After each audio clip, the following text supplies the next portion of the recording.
नाशिक शहर आणि जिल्ह्यात गेल्या 2 दिवसांपासून पावसाची संततधार सुरू आहे। पालघर जिल्ह्यात मुसळधार पावसामुळे अनेक भागांमध्ये पूरस्थिती निर्माण झाली आहे। अतिवृष्टीच्या पार्श्वभूमीवर जिल्हाधिकाऱ्यांनी पालघर, डहाणू आणि तलासरी तालुक्यातल्या अंगणवाडी, सर्व शाळा आणि महाविद्यालयांना सुट्टी जाहीर केली आहे। धुळे आणि चंद्रपूर जिल्ह्यात होत असलेल्या पावसामुळे खरीप पिकांना मोठा दिलासा मिळाला आहे। अहिल्यानगर जिल्ह्यातील भंडारदरा धरणाच्या पाणलोट क्षेत्रात जोरदार पाऊस सुरू असल्यानं पाण्याची मोठी आवक सुरू आहे।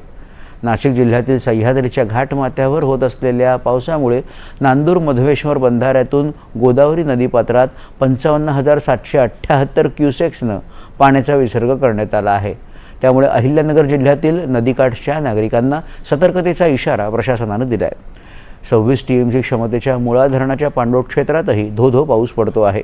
मुळा नदीतील कोतुळ येथील पाण्याचा विसर्ग वाढवण्यात आला आहे। पुण्यात होत असलेल्या संततधार पावसामुळे खडकवासला धरणाच्या पाणी पातळीमध्ये झपाट्याने वाढ होते।